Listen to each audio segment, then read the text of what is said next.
மற்றொரு அண்மைச் செய்தி. வேலூர் மாவட்டம் கன்சால்பேட்டை குடியிருப்பு பகுதியில் மழை நீருடன் கழிவு நீரும் கலந்து சாலையில் பெருக்கெடுத்து ஓடுவதால் அப்பகுதி மக்கள் மிகுந்த இன்னலுக்கு ஆளாகி வருகின்றனர். மாவட்டத்தில் விட்டுவிட்டு கனமழை பெய்து வருவதால் தாழ்வான பகுதிகளில் மழைநீர் தேங்கியிருப்பதால் பொதுமக்கள் மிகுந்த சிரமத்திற்கு உள்ளாகி வருகின்றனர். அண்மைச் செய்தியாக நாம் பார்த்து கொண்டிருக்கிறோம்.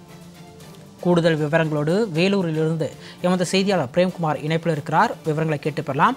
வணக்கம் பிரேம்குமார். வேலூர் மாவட்டத்தில் பெய்து வரும் கனமழையின் காரணமாக குடியிருப்பு பகுதிகளில் வெள்ள நீர் சூழ்ந்திருப்பதை நம்மால் பார்க்க முடிகிறது. அங்கு இருக்கக்கூடிய மக்கள் பாதுகாப்பான இடங்களுக்கு அனுப்பப்பட்டிருக்கிறார்களா? தற்பொழுது வெள்ள நீரை வடிகட்டுவதற்கான நடவடிக்கை ஏதும் முன்னெடுக்கப்பட்டிருக்கிறதா?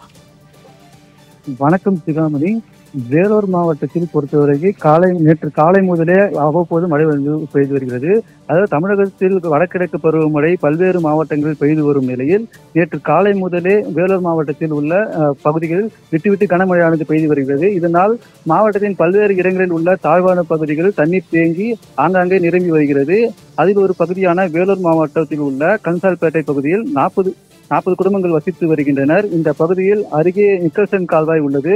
அந்த கால்வாயில் தேவையற்ற கழிவுகள் அடைத்திருப்பதால் அங்கு உள்ள நிக்கல்சன் கால்வாய் பகுதியில் உள்ள அந்த கன்சால்பேட்டை மிகவும் தாழ்வான பகுதி என்பதால் ஒவ்வொரு முறையும் மழை பெய்யும் போதெல்லாம் எங்கள் வீட்டுக்குள் தண்ணி வருவதாகவும் அந்த பகுதி மக்கள் குற்றச்சாட்டி வருகின்றனர். அந்த வீட்டுக்குள் தண்ணி இருப்பதால் வெளியேற முடியாமல் தவித்து வருவதாகவும் தெரிவிக்கின்றனர்.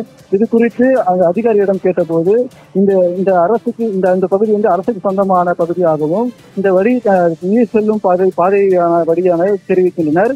இவர்களை அந்த பகுதியிலிருந்து வேறு இடத்திற்கு மாற்ற அறிவுறுத்தியும் இதுவரை அவர்கள் வேறு இடத்திற்கு மாறி போக மாட்டார்கள் என்று தெரிவிக்கிறார். இந்த நிலையில் அந்த பகுதியில் உள்ள மழைநீருடன் கழிவுநீர் தேங்கி இருப்பதாகவும் அந்த பகுதி மட்டுமே முழுமையாக தண்ணீர் தேங்கி முழுகி இருப்பதாக அந்த அதிகாரிகள் தெரிவித்திருக்கிறார்.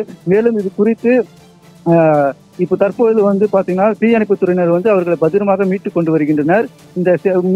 அங்கு இருக்கக்கூடிய சில நபர்கள் அந்த இடத்தை விட்டு வெளியேற மாட்டோம் என்று சில பேர் அங்கேயே தங்கி இருக்கின்றனர்.